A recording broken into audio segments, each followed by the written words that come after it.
Hey, it's Tim, Pickup Truck Plus SUV Talk, and tonight we have a special live stream. I'm joined by Phil, the video editor boy, who's joined the team. Jill is on assignment in the desert somewhere with sand. All right. So if you guys don't know news, we announced that the Rebel Rally will be joined this year by Jill Simonello and Kristen Benefit Shaw. And Jill, I just saw a photo today that she had got the Hyundai Santa Cruz you're using for that trip stuck in the sand. Hashtag lesson learned. so if you need Jill, she's currently with a shovel and probably a Max Track trying to get herself out of the sand. I don't think that'll be the only time. I can't wait to hear her adventures with what's going on at the Rebel Rally. But she's off in California. I will see her next week in California when I head out there. So we'll be together. Dynamic duo with a 5-foot wonder will be fantastic in California, the land of $5.50 gas prices. I thought I saw something for $7 today, 6, 7. Yeah, that's. I threw a question, guys, out there. Oh, gosh, I'm just all over the place today. Threw a question to you guys about the 4-wheel low. Like, you guys use it? I was finding this question kind of interesting because growing up in Michigan, I don't know what you think about, Phil. I'm not sure where you grew up, but people, you tell me that 4-wheel drive is only 4 more reasons to get stuck, and you never have to use it if you know how to drive, and you don't need 4-low. That's ridiculous. You never need to use it. So one of the things I learned is that 4-low turns off all the nannies, so you can have a lot of fun. So I use it quite a bit because I don't want the nannies. Plus, you get all the torque, right? So you have the lower torque band. You have the different transmission shifting, so it's a lot of fun. Now, Phil happens to own a Hummer, and so I was thinking about this earlier. H3. H3 Hummer. Have you ever used 4-low in your H3? Oh, Yes. And sorry, my Siri just turned on when I said Hummer. Yeah, I've used it in the H3, but that's because I actually take it to go off-roading. But not often, because the trails I've been on in my vehicle are usually a little bit tamer than the ones I do in manufacturer vehicles. Yeah, no, and I've actually learned this in the owner's manual because that's something you should read when you buy a new truck. But if you read the owner's manual, it tells you to put it in 4-low a few times a year just to keep the system operating correctly, right? So if you don't use it, it gets all locked up, that kind of stuff. So I'm just kind of curious for you guys. I've talked to a lot of people over the years who never use it. They, 67 C10, which by the way, I'm like eyeballing this icon because I love C10s. And 67 is the year when they really made a cool C10. It was like 67 through 73, I think it was, 72, 73 was a really cool C10 styling. Anyways, he says, over 55 years in ranch country and playing off-road in free time, more times I can count. Some friends buy GM just for auto function, never use 4x4 low. I don't know. I don't know. I get these questions all the time on the channel, and there's a guy that actually wants me to explain. I have a note right here. I make lots of notes. The difference between 4 high, 4 low, 2 high, electronic locking, rear differential, and when you should use each one. I think it's interesting. And so, Cybertruck's here. I'm glad Cybertruck is here. And Gene is here. Gene's got a new hat that he sent me a photo of. He tagged me on Twitter. Thank you for that, Gene. We're in the hat. I sent him the hat. Anyways, Cybertruck's here, and I think it's interesting with Cybertruck is that the other question I have in my head is, does 4 high, 4 low even matter? Like, yes. We all go EV, right? You wouldn't need this stuff anyways. Because theoretically, you don't have that gearing. You just have electric motors, right? Yeah, it's going to be a while before everybody has EV for using off-road purposes. Well, that'd be true. But we put solar panels on the truck there, Phil. That solves everything. Yeah, well, they're doing that too. Phil's got a lot to say tonight. All right, so no, I thought about that too. I was like, we have all these systems that are going to go away. I don't know. I just was kind of an interesting thing. I was just curious, guys' thoughts on 4 low. If you guys use it, whatever. Oh, we have lots of comments. AIM. I always want to. He needs a new name. AIM X5DP.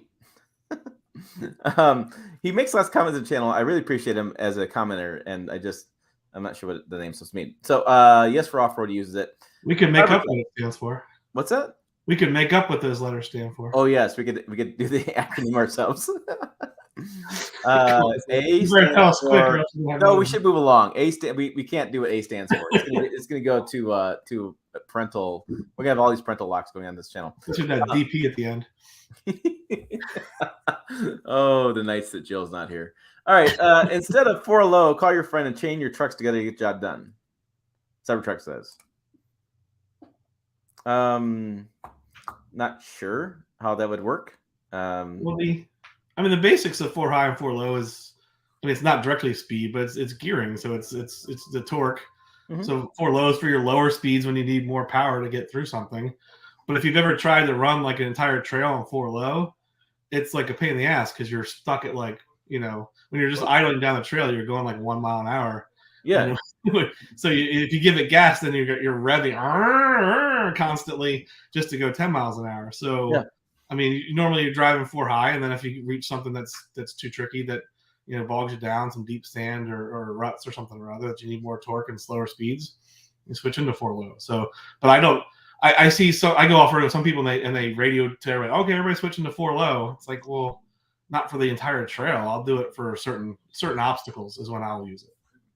Yeah, so that was something that people don't understand with media events is that they try to show us the off-road capability of things, and they actually tell us how to use different features because they want to show off different features. Not that you need it. Like I've used crawl control in a Tacoma so many times for video, and I've never actually used it. But so the Tundra's got crawl control, which I need to do a video on that, and I just need to get done. But it just normal everyday usage, I just don't use those features. I don't know. It is interesting. I was at it's been a while now, but the Tacoma launch that they actually did in Tacoma, Washington area. Yeah. Where they did that little the buried in the coal sand mine or something or other, right? And they took us on an off-road trail that was a coal mine, and they had the double up thing where it was like, I can't remember what the pitch was, but it was a pretty intense steep thing, and then it stopped and it went back up again, and they want us to use the crawl control to go up it and down it, and they wouldn't let us do it without it. And so I talked to one of the drivers, because they had a right-hand guy sitting with us, and in the afternoon, I guess the group I was with, I was on a lifestyle wave, so in the afternoon the guys went hiking. Hiking. So I asked, I was like, I'd like to get some more wheel time. So we went back and did all the obstacles without using all the crawl control. You're like, well, we were trying to demonstrate it. I'm like, yeah, but I want to try it because you get a certain steep angle, and it's a challenge to try it without those crawl controls. So that's I prefer to go back and I can of course drive them a lot smoother than the Tacoma could. Now it's gotten a little bit better, right? The newer systems aren't as loud and. So the new Tundra is much quieter. The crawl control. That's right. The Tundra. The engineer told me that he asked the guys to make it a little quieter, and they went beyond that. He goes, "We don't even hear it." And I did use it in an event, and it is much quieter. So it doesn't. Yeah, I remember the video for that one. It was the Tundra. Okay. Yeah. So it was on the old system then, I guess. Yeah, it's basically the anti-lock brakes kicking on so fast that you hear that noise. But yeah, you do bring up an interesting point, and let's go behind the scenes for a minute. So people don't know this is that most media drive events, there are there's several waves. Waves are a bunch of journalists come in. There's also sometimes a lifestyle wave, which is your Instagram influencers and people like that, and they have their own different program. And I will tell you this, that I am insanely jealous sometimes of the lifestyle waves because they go fishing, they go hiking, they go golfing. Your head is fine, Phil. Leave that alone. But they do a lot of stuff, and I'm just like, well, damn it, I want to go fishing too. Well, that's what. So that particular trip. So just for the record, I run another website, like a men's lifestyle site. For 13 years. So I've been on the lifestyle waves for a lot of these different things, and so that Tacoma event we actually did. You could choose activities, and we basically drove the Tacoma to the activities.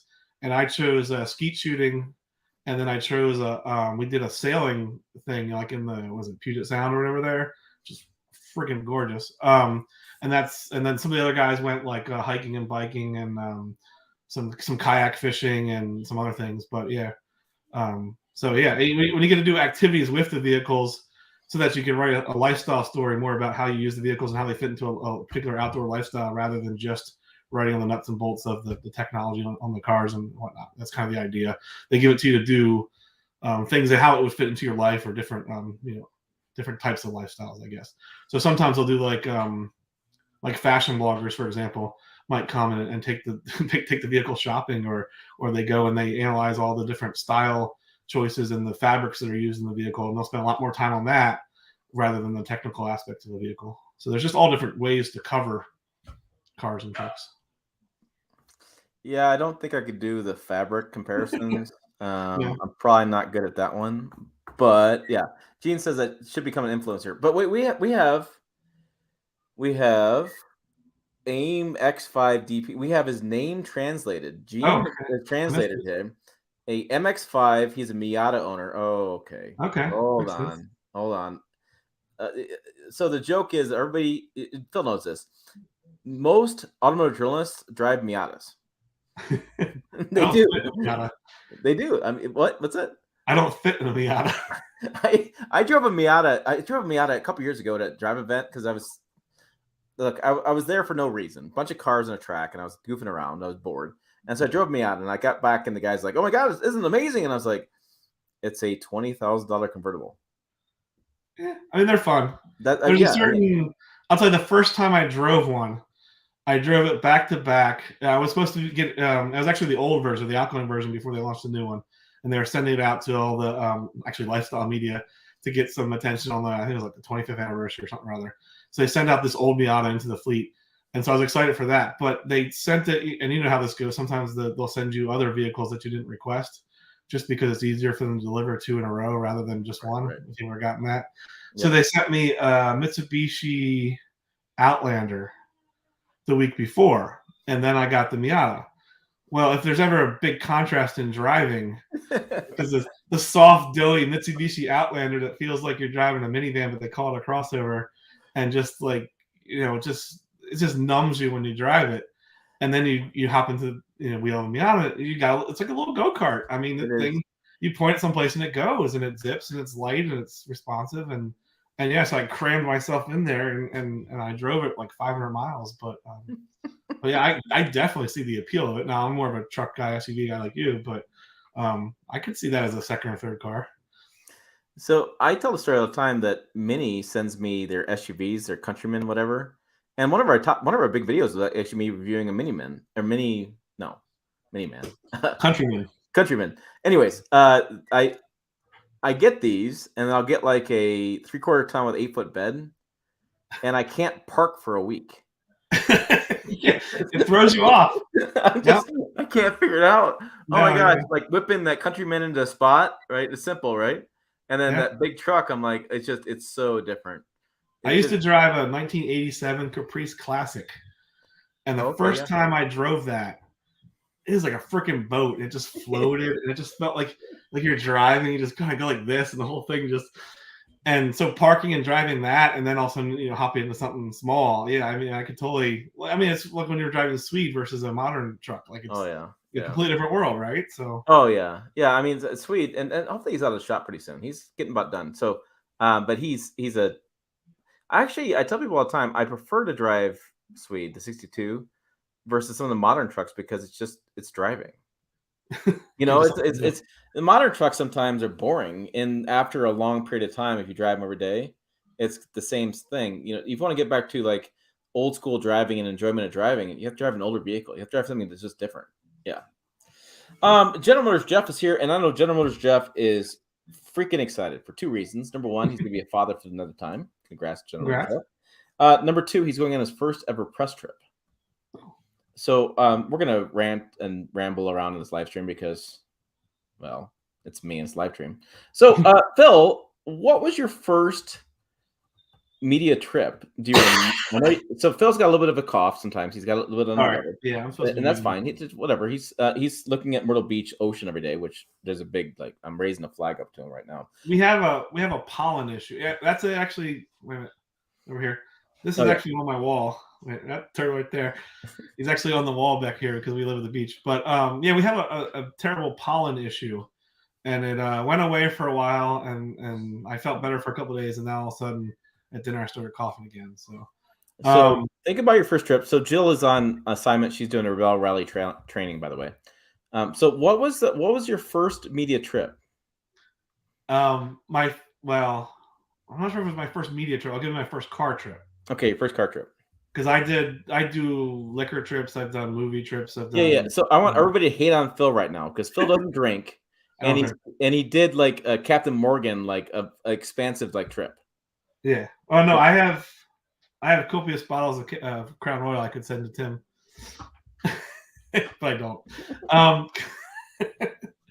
So no, the weird thing is, so like I said, I have a lifestyle site, so we cover sports, entertainment, cars, and travel, and food and stuff. So my first trip was actually related to sports. I drove the Chrysler 200, the one that had the M&M commercial at the Super Bowl, and they actually invited us to do a road trip because we were road tripping between playoff games. So we did a road trip from Pittsburgh to Chicago in the 200, but then we by way of a couple other cities that we weren't on the way. And so it was like a lifestyle type thing, and we did a whole video thing of that. And the final destination was we actually ended up at the Super Bowl. So that was my first automotive media trip. Ended up at the Super Bowl, which is a little nuts. But the whole time they were filming, we all hate you, but we all hate you. Yeah. Yeah. Well, that's literally. I was working this was a second job at that point. I was working a full-time job. Yeah. And my partner on the site declined the invite because he said he couldn't get out of work. And that was kind of like the day I decided, I was like, I'm going to quit my job because I don't want to ever have to say I can't go to the Super Bowl because I have to work. You know, that you planted your flag in the sand. Like, yeah, that was the day I was like, as soon as I can quit my full-time job, I am going to do that because I realized this whole world existed and I had tapped into it and there was no way I was going to let go.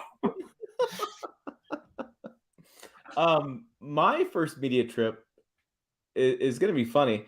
So my first media trip was Toyota Tundra in 15 or 14. Yeah, because the changeover happened in 13, 14. Yeah. And I drove the 14, so it must have been 13 I did that media trip to Jackson Hole, Wyoming. And it was funny. I didn't know any better, and I flew up there. I flew over whatever the deal was. I drove whatever. I forget what I did. I think I flew, and so the thing you have to understand is a lot of journalists come up and they join associations or they get hired to an outlet right away, and so they have like this, not guide service. They don't have like people mentors at all, but they have people they can reach out to for questions, and they kind of get some questions answered, things like that. I did not have any of that. I was a babe in the woods, had no idea what's going on, and so I fly up there, and they do a reveal thing, and they talk about some stuff. And I had asked the audience. I was running Tundra headquarters at the time. I asked the audience a bunch of questions, and I'm asking a bunch of these questions. They finally made me stop and ask them separately, privately afterwards. I didn't realize that was a thing, and because I'd asked so many questions, and we ended up. You were that guy. Yeah, I was that guy. Totally that guy. And so we ended up driving, and then we ended up fly fishing on the Snake River on the last day because I actually hit the wave just right. So they did a couple waves. They were kind of they had some bitch criticism. People, it was kind of messed up, and I ended up doing fly fishing on the last wave. So that was really cool. But yeah, the funny thing with the whole trip, and I guess my claim to fame, is that I had asked them on the TRD Pro. They put a skid plate over or underneath the engine bay. And I said to him, I said, why don't you guys put a door in there to be able to access the oil filter more easily? I think about it. So instead of, so at the time you had to lower the entire skid plate to get to the oil filter. Yeah, I pay extra for oil changes in order to take the skid plate off. Right. And so I thought, from a Jiffy Lube standpoint, whatever, I thought, if you have a spot, you can just take the plate down, whatever. And one of the engineers was there, and it was first time I met Mike Spears was there, I think, too. I think that was when I first time met him. But anyways, the engineer's like, we'll get back to you on that. Well, then flash forward 2 months later, I'm at the Denver Auto Show, and son of a bitch, below the Tundra TRD Pro or whatever Tacoma was a little slot for the oil filter. Is it just a hole? No, it was like so the skid plate. Then there's a in the skid plate was a cut like a square with 4 bolts, and so you could take this one square out. Oh, okay. Right up, and they can reach in there and grab the oil filter. Because I've seen some, I think, that just have a hole, which I guess can dig up dirt, but at least it Yeah, at least you have access. But yeah, this was a little panel they took off, and so I thought so great about it. I said, "Here, I got something for you guys." And about the first 10 commenters in that story were like, "Oh, my mechanic just tosses that stuff away, anyways. They just throw it away." And I was like, what? I'm like, I did this for you. And you're telling the mechanic's going to take this little panel. You go, so toss. So was that a regional trip, or was that No, the that was the national? first national trip. Okay, because I think I did the regional for that same truck in Georgia. Yeah, so I mean, that's the thing people don't understand with the media trips. There's not only their lifestyle waves, but there's national media events. There's long lead, there's short lead, and then there is influencer waves too. So like long lead, the trip I feel like I missed out on was Toyota took a bunch of journalists to Australia. They did a Land Cruiser trip and they hopped in little crop dusters almost like, and they went from different places in Australia outback and they drove Land Cruiser around. Mm-hmm. Like that was a long lead. That was you had to be who's who to get on that trip, right? Oh, So and Corey took a group to Vietnam for the TRD Pros. Yep. So that was that's total like Top Gear action right there. They went all the way across like Vietnam in the TRD Pros, which I still to this day don't understand that trip. I don't know, but I would have said yes. I would have said I don't know. I don't know. Can I go to Vietnam? Like that's the thing. Should I go to Vietnam? I don't know. Yes. Always yes. So here's the deal. I'm going to look at this AIM guy and think about the Miata all the time. But regarding four-wheeler, you guys should check out Maryland Crawlers. Actually, I have checked out Maryland Crawlers. He's got a really amazing Tacoma with a really, the impressive crawl ratio. Thing has got massive tires on it. It's crazy. So let's talk about media trips. So anyways, like I said, Jill's out of town. I'm leaving to see her in San Diego. And then I'm home for a week. Then I'm gone to Mama, home for like a week or two, and I'm gone to Toyota headquarters for a week. So travel's picking up. I might have to send Phil on some trips too, which I know maybe something. But I don't have kids, so the answer is always yes. Right, but how are you going to feed that tortoise or the turtle behind you while you're gone? I'm confused by this. They eat jellyfish. Do they really? Yeah, they eat jellyfish. I learned a lot about sea turtles. We actually see leatherback sea turtles right outside the past couple weeks. Wow. This one's a green sea turtle though. So everybody's got a hand on Phil because I'm here in no ocean land, Nebraska, and he sends me all these photos of him at the ocean. You made your choice. we're all made with free will. All right, so anyways. Yeah, again, Forlow. Let's see. Somebody wants to know, I love your new truck, Tim. Oh, the Tundra. However, some of the problems should have been better inspections at Toyota plant. That's a lot of money to pay when things don't go right. I would agree. What I don't understand with the new truck was why I had the door lock issue when I paid the dealership. It seems like that could have been found at the plant for sure, and the dealership should have caught it. Just seems like a breakdown in communication with that. But how many times had you locked the doors before it started doing it? No, it was immediate. Oh, it was immediate? Yeah, it was immediate. Yeah, they probably should have found that. Yeah, I was kind of surprised by that. So a little weird. I'm not sure why that was, but it seems like that. What I want to say is I don't understand what is going on with the Tundra currently, personally. The weird issues I'm having seem like they could be ironed out easily. So like the video we launched today, and Phil watches everything we put out, but the video I launched today about the stereo doesn't turn down when you use like Siri and stuff like that. Other brands do that automatically. They've been doing that for years. And I don't understand why that wasn't like a bullet point on the infotainment systems, like top 5 things or something. You know what I mean? Well, that's the new infotainment that's going into all new Toyota Lexus, basically. Yeah. And so it's been launched in an NX, and now it's launched in a Tundra. And what's weird about that, I don't know if you saw the other, well, you saw, again, Phil saw everything. But the Lexus NX, you can say change temperature, but the Tundra, you can't. Yeah. And is that a deal breaker? Absolutely not. Absolutely not. It's not a deal breaker. It just makes you wonder, like, if the Tundra is a ground up redesign, a new design, I shouldn't say redesign, new design, why didn't they make that work?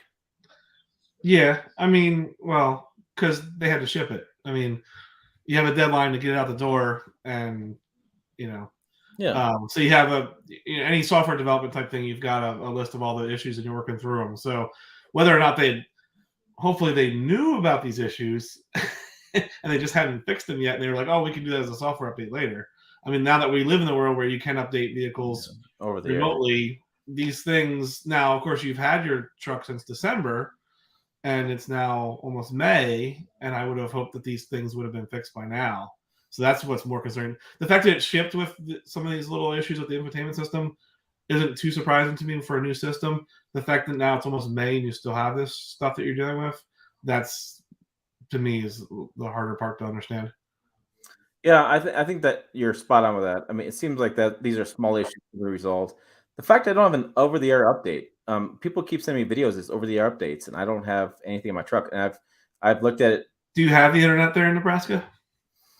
Yes, that we do. I know yours and is actually, wait, you can't even talk. I have better internet than you do. I know that you do. Well, but do you have cell towers? Like, how does the truck get connected to? How do they do those updates?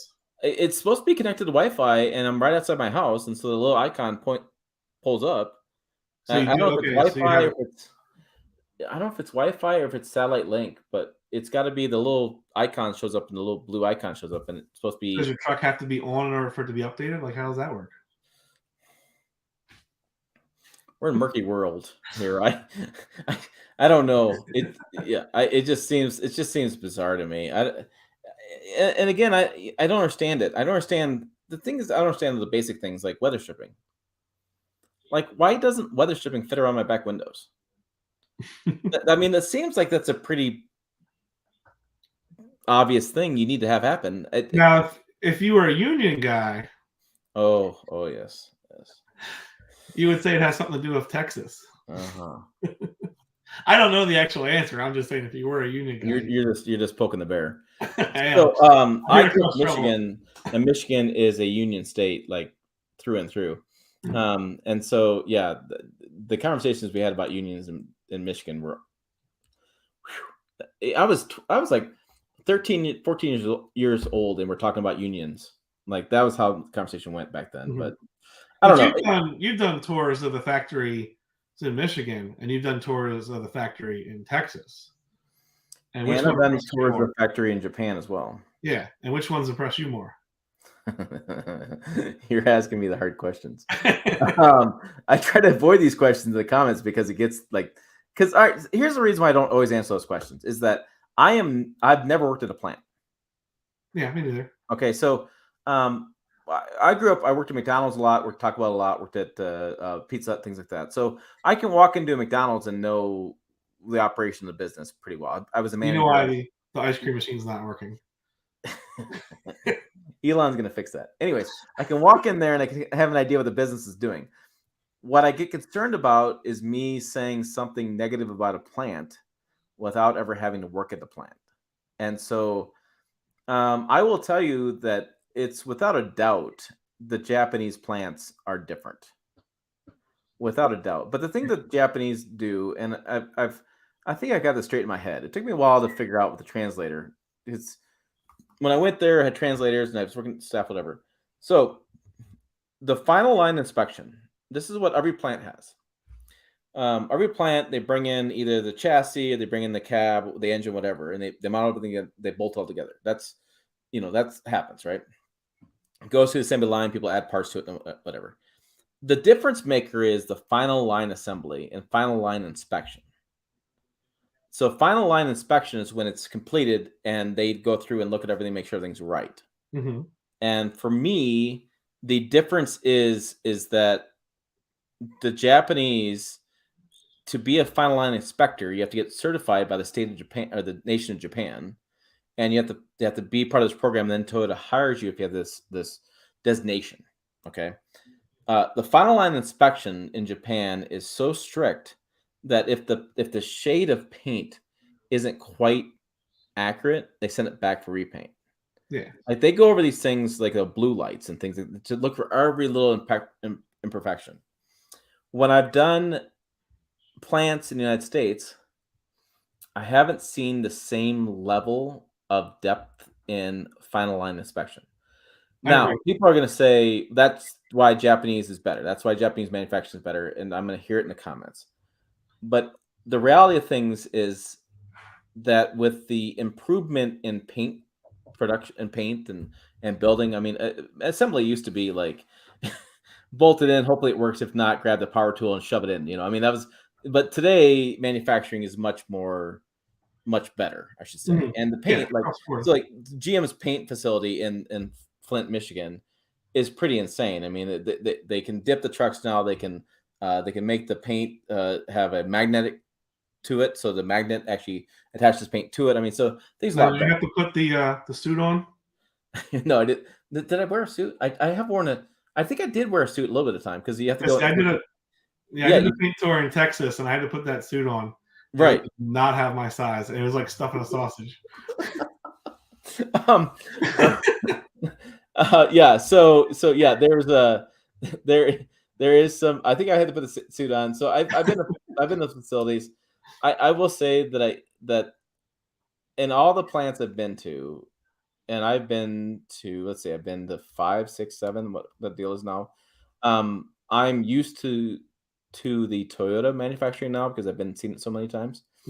But it just depends where you're at. I mean, the coolest little tangent, the coolest plant I've ever been to for a plant tour was I went to Boeing. I had won an Associated Press writing competition. And I was one of like 8 journalists or 8 college kids to fly to Seattle and do some stories. And they hosted us in Seattle, and it was my first time experience with this stuff. It's really cool. And I went to Boeing and watched the planes being built. Like, have you ever seen it? You have no idea what a 747 looks like being built. It is freaking it is phenomenal. And what Boeing has done was Boeing actually, the first time I heard about Toyota's manufacturing was with Boeing. Boeing actually went to Japan and learned manufacturing from Toyota and brought it over to their facility. And so what they have done is, like Toyota does, they do a lot of plants do this too. They play music. They'll play music in the background. Yeah. If music changes, there's a problem. They can identify where the problem is.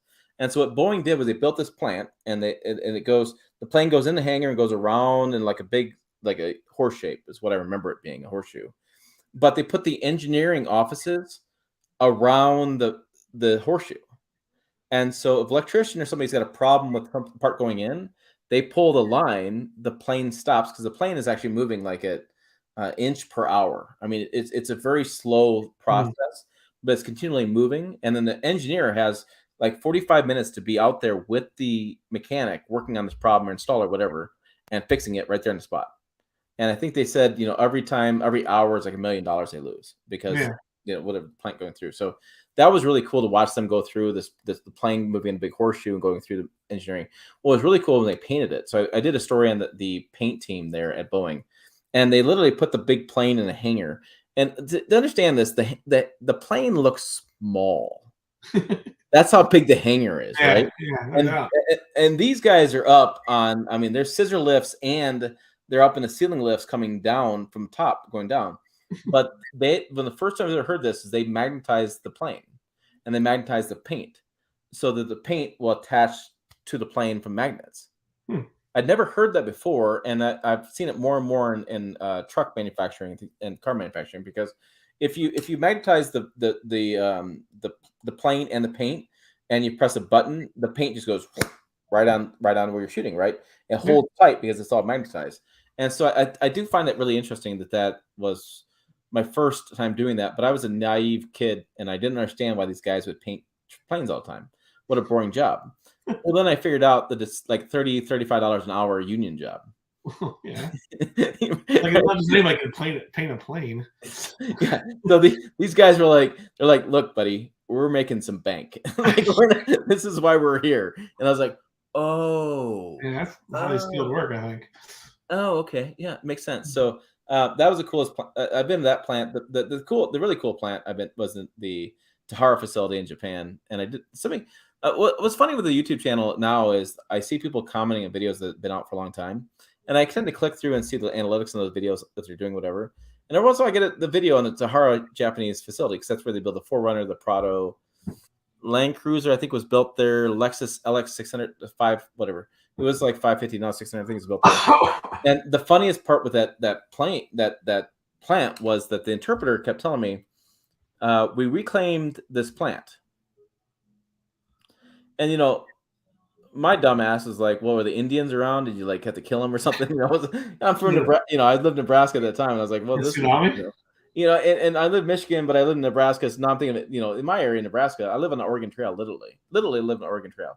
And so there's always Indian artifacts, and you can find arrowheads up in the mountains. I mean, there's other stuff. So I'm like, she said it again, and I was like, what are you talking about? You reclaim this land? Like I was like, what do you mean you reclaim this land? Like to kill somebody, whatever, Aborigines? I'm like, I'm really confused. And she goes, no. She goes, no. She says this was part of the ocean. They brought in dirt, and they actually made a rectangle edge to it. Okay. So they took the southern Japan is full of rocky shores because it's lava, right? It's lava fields, whatever. They brought in dirt and they made it a rectangle. And the idea is if you can bring a cargo ship alongside the rectangle and it can dock and they can load cars right up there because it's still the ocean depth. Well, I learned that from like games like Sim City and stuff. Your boats won't come to the jagged shores and they can't build. Yes. Exactly the same thing, Phil. Everything in life you can learn from a computer game. Right. So yeah, I don't know. It was very interesting to hear talk about that. And the first time I've ever seen that. And yeah, they load the cargo. They put the cargo boat next to the plant, and the guy's jobs is every day is to drive up there and park cars. Oh yeah. So I guess I said the magnetized a little bit differently or whatever. So whatever. It's so the paint may be magnetized and the other thing's static or something like that. But anyways, are you an engineer, Tim? I am not an engineer. Do you sometimes get the small details and these things a little bit wrong? I only play one on TV when you put me on the big ass screen like you guys do. Which, and by then the way, the comment just let you know that you got some little bit of minutia or slightly wrong. My only plea to you guys is do not put me on a 70-inch TV. I really do check nose hairs every day, and you guys are driving me nuts with this stuff, right? Because it's like, I mean, that's my thought process. Anyways, so yes, I might have got things a little bit differently, but yeah, one of those things. You want a hat like Tim's? I have hats. I have. Look, I got 2, 4, 6. If you can see the camera. He personally wears them and puts that rub on himself. Well, I ordered another set of hats like Phil's, and they're being built right now. Made, whatever they're gonna do. Did you know that during COVID there was a big hat shortage? Or I guess during COVID now, I don't know where we're at in the pandemic. It's over, not over. I don't care what the deal is.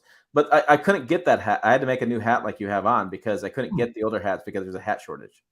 Yeah, well, there's a lot of shortage of things. There's still things sitting on boats out in the Long Beach. Right. You can go. So I should drop the link. I will find the link. It's I made a special merch page. Merch. Everybody asked me about merch, and I shipped 2 hats out the other day. So I will drop that in the comments. What else we got? Without the wear. you can get yes, this hat comes pre-worn, but you can get the other hat. Comes with Tim's Funk on it. Oh, Paul Diesel. Paul got the hat. So Paul, I gotta ask you, and I didn't say that. I'm gonna say it differently. So Paul sends me an email. And Paul's email address is Paul AMS Oil. And that's the last of his whatever's last of his email. And I was thinking it was AMS Oil. Remember, isn't AMS Oil something? Isn't that people ask me all the time about AMS Oil? And I think it's something. So I actually addressed. I saw some of their cans on American Pickers one time. Yeah, exactly. So I addressed it to Paul AMS Oil, and I don't think that was right, but I figured the post office would figure it out. So, whatever. So Paul, I'm glad you got the hat. I hope that yeah. So David Cannon wants to know how much for the hat. $25. And frankly, Dave, just so everybody knows, everybody's fully aware of this. I make like $2 on a hat. Like there's no money made. His children have to eat, people. Right. No, they have to eat. That's why Phil and I are strategizing about doing Manscaped. We want you to be able to know how to shave your underbits while watching a truck review. It's such a weird combo. I get it. They're doing a lot of promotion stuff. My friends do advertising for them. I get it. But man, it's a weird thing. The amount of companies' emails that I've ignored over the years that wanted to advertise shit. I know. So yeah, email every day. Yeah. So I don't know about Manscaped. I'm a little on the fence on that one. AMS Oil. Yeah, AMS Oil's original synthetic oils. Wait a minute, Mark. No, I have some Crown. I had a rough day. Amsoil. I've got 2 bottles of Crown XR over there on the shelf. I hate you. No, I didn't feel great today, and but I played golf, and it was a nice day, beautiful day here. Shot 75. I was pretty happy with that, and my golf friends are gonna be like, "Oh my god, how do you do that?" So I felt decent for a while, but then I got home and I was like, oh, it was tough. Summer kicks my butt. All right, so there we go. Do you use hats as bowls? I do not. Amsoil. So where's Paul? Paul has not responded yet. I want to know, Paul, if you just put down Amsoil, did I get your last name right or wrong? Are you the inventor of Amsoil, Paul? I got to know this stuff. All right, those are big questions I have. So I move along with different things. So we talked about 4-low.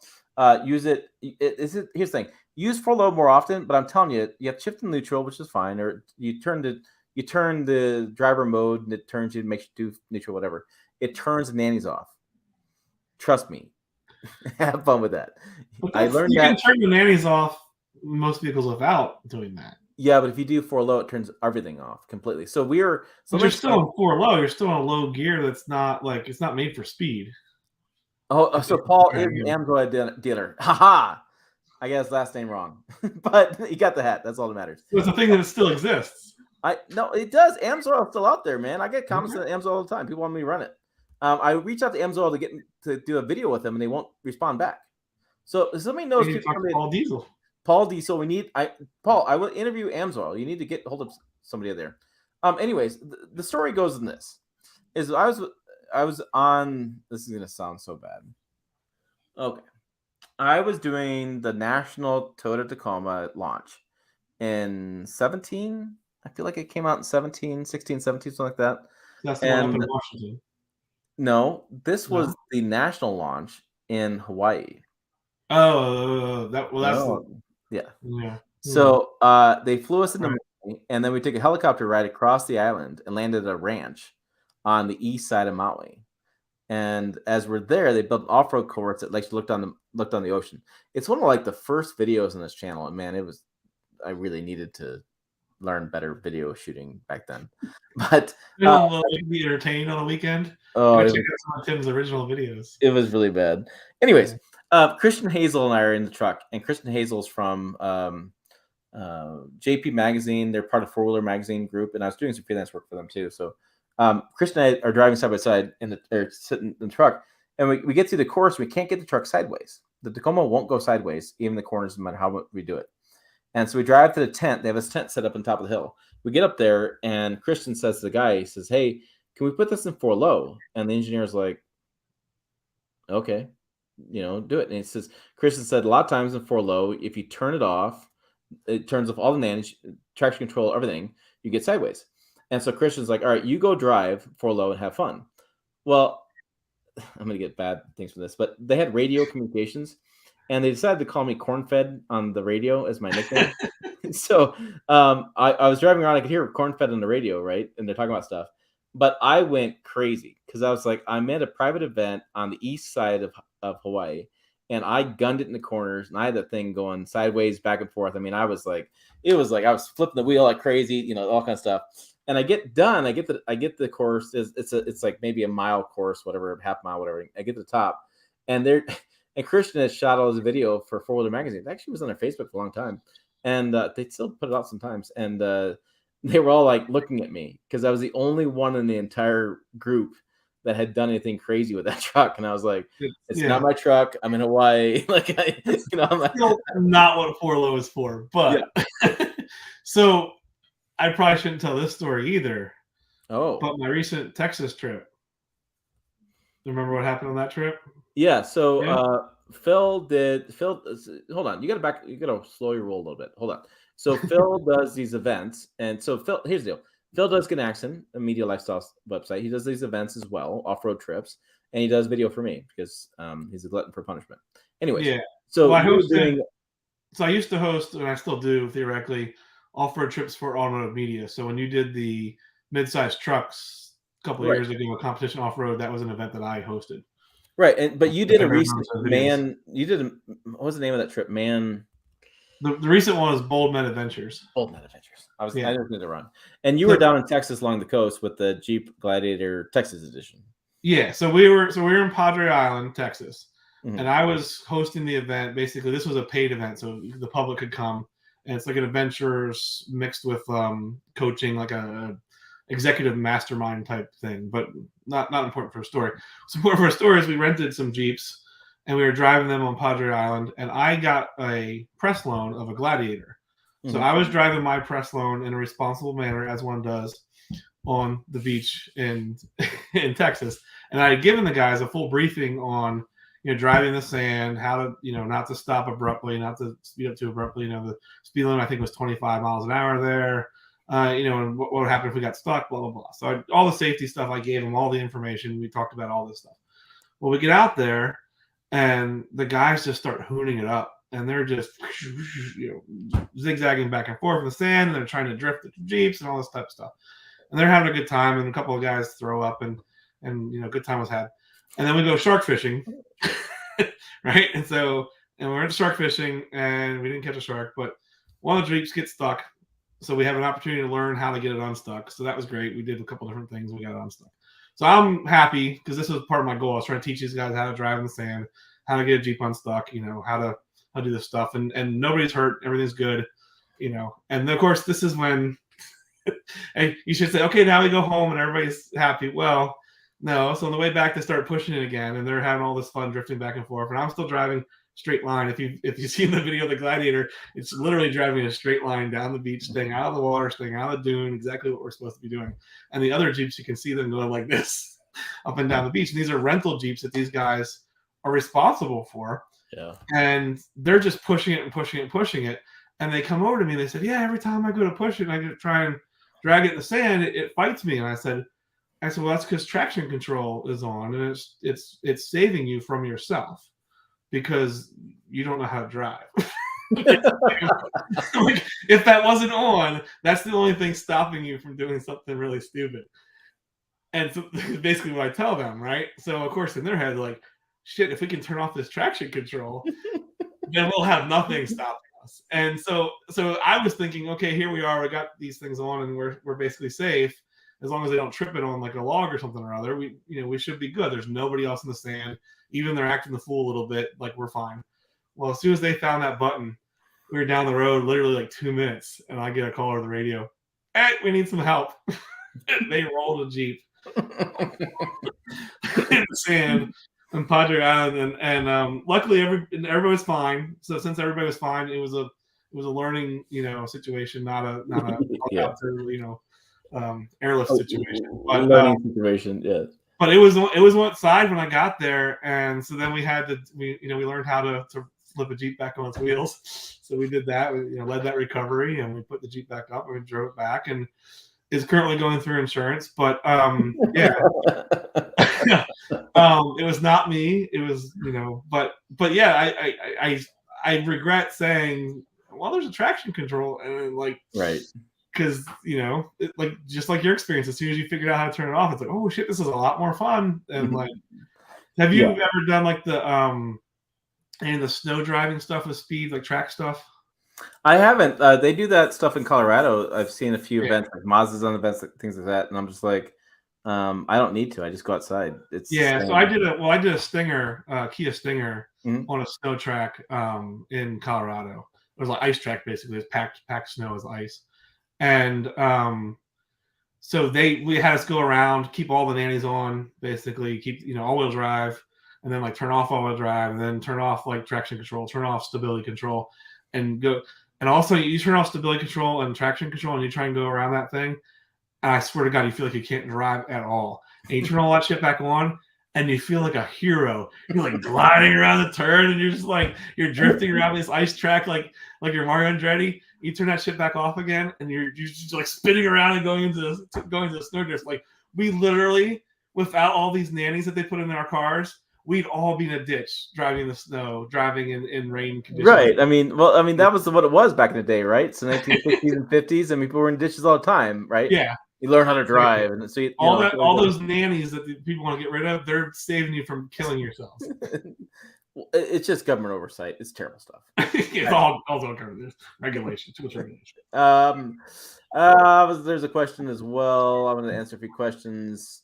The Miata guy wants to know, Jill and Kristen training for Rebel. Is someone going to be there to help cover the event?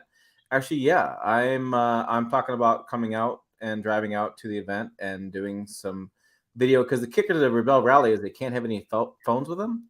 I think they can have a GoPro, but they can't have any cell phones. Yeah, we're still trying to figure that one out. But yeah, I'm talking about coming out that way and doing some video with them as well. Bring a drone or something like that. LZ0 diesel, yeah, looks well available on pickups at first. There is an RPO for dealerships. They basically have confirmed that LZ0 is coming, but it won't be on the pickups first, not the SUVs, which is dumb. All right. People talk about sledding with, yeah. So enjoy your sledding in the cold.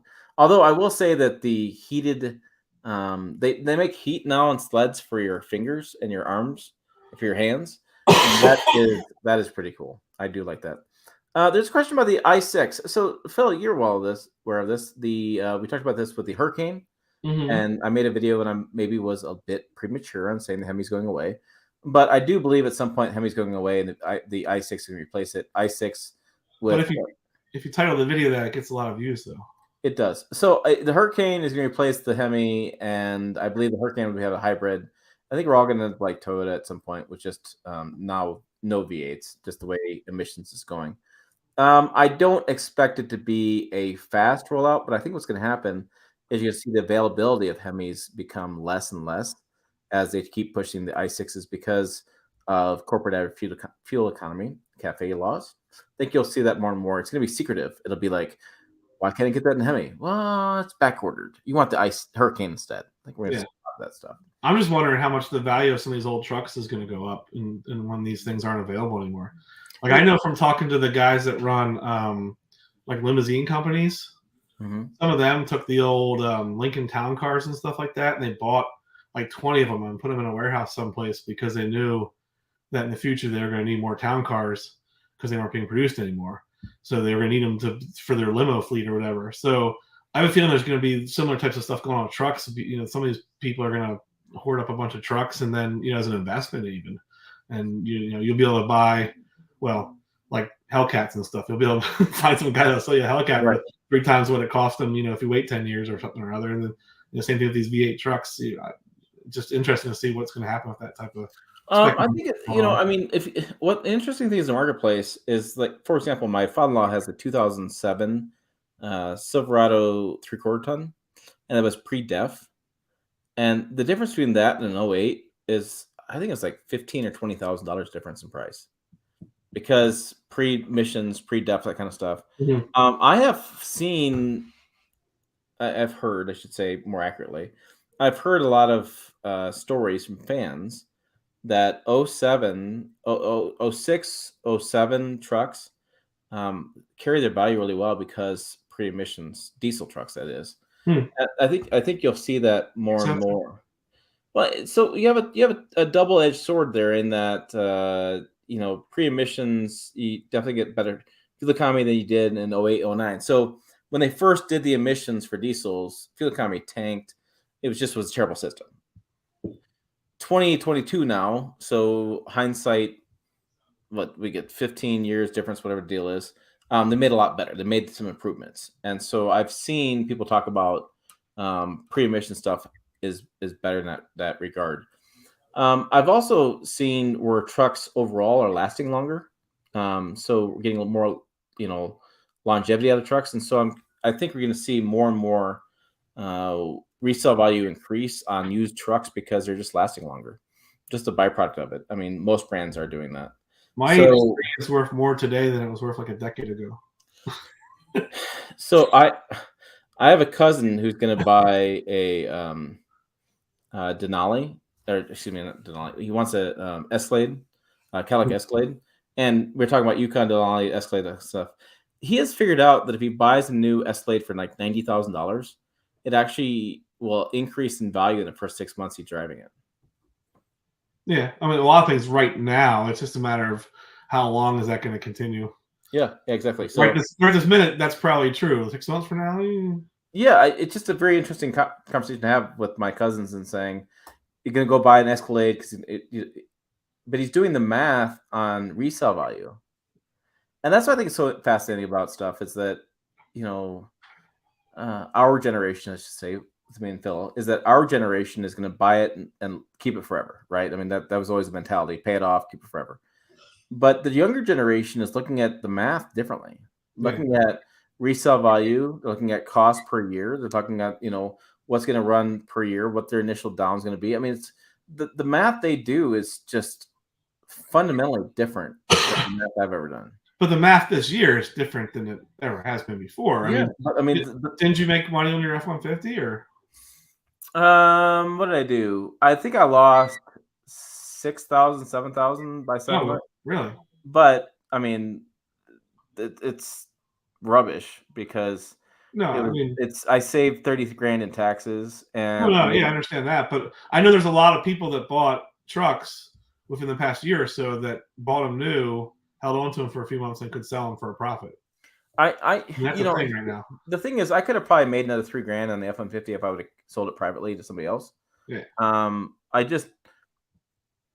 The dealership in town offered me a good amount of money, and I wanted to part with it. So, retrospect, I screwed up. I should have sold it privately. I should have kept it because I did not anticipate it'd be so freaking long to get me a new truck.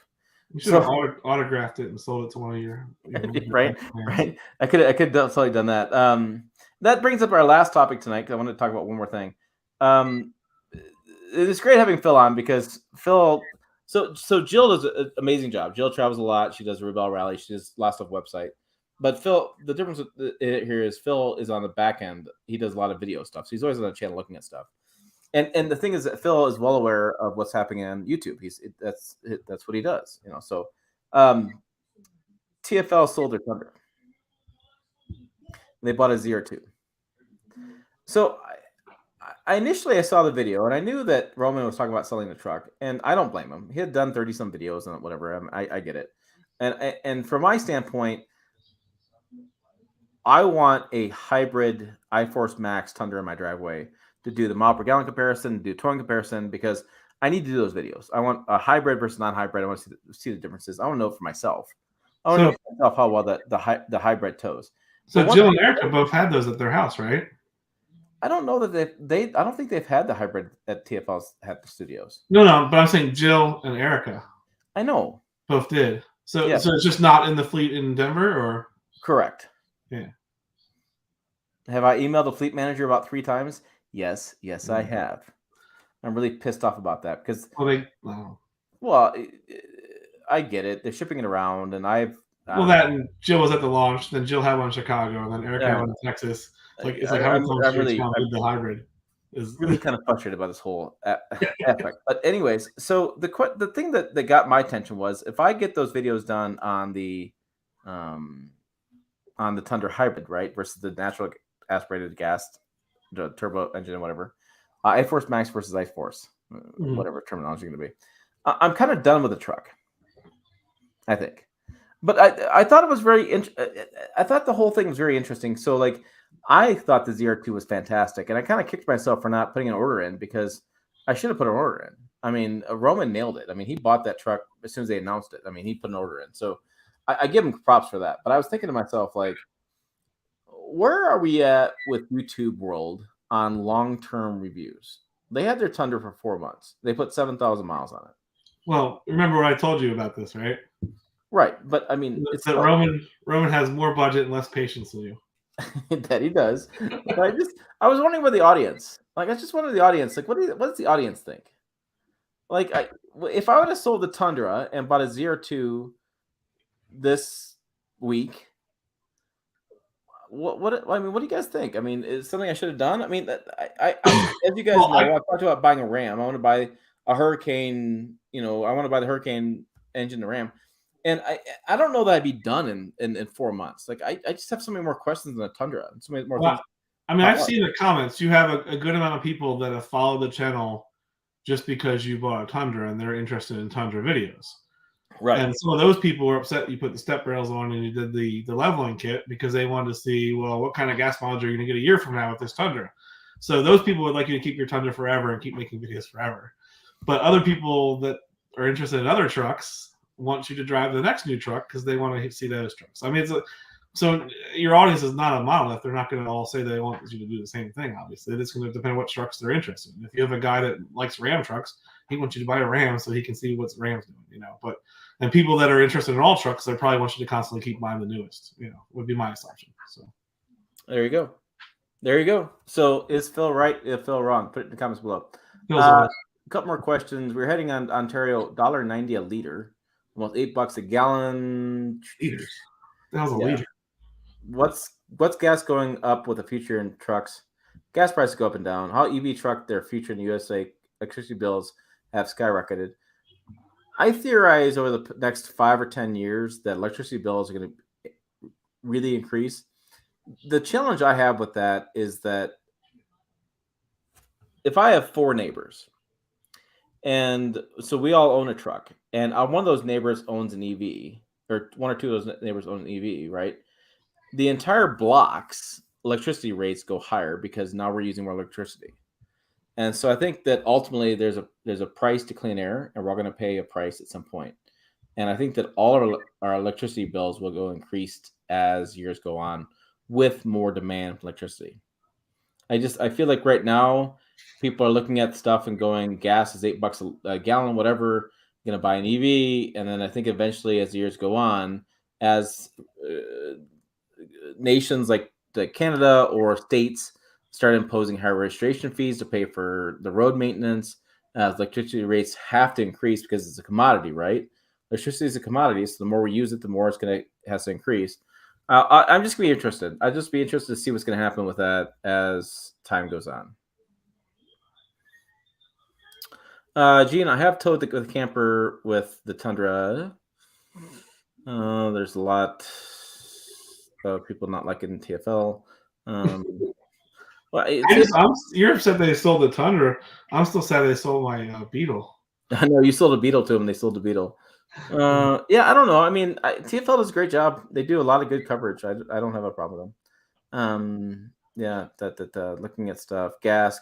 Okay. All right. If Tim buys anything soon, it should be that C10 to do an old versus new video. I have a C10 coming. My C10's in the shop. 67 C10s on. Yeah, fantastic. Guys, I am freaking worn out. That's all I got for you. Like I said, it's been an exhausting kind of week. So tomorrow night we have the news recap show, which by the way, 10,000 views in that. Thank you very much, guys. That was really impressive. 15 new subscribers, something like that. I think we were looking at numbers. That's really impressive. And so I'm really happy you guys enjoyed that video so much. I plan on doing a lot more with that coverage because I find it fun. And a sneak peek, Ford has had an amazing week. They rang the bell at stock exchange. They lost $1.9 billion in profit, and they launched new EV truck while the factory had no power. So really interesting week. That stuff's coming. News recap coming soon because I have those notes written down. Oh, and Subaru teaser one more time. Subaru, the new Solterra, the EV SUV.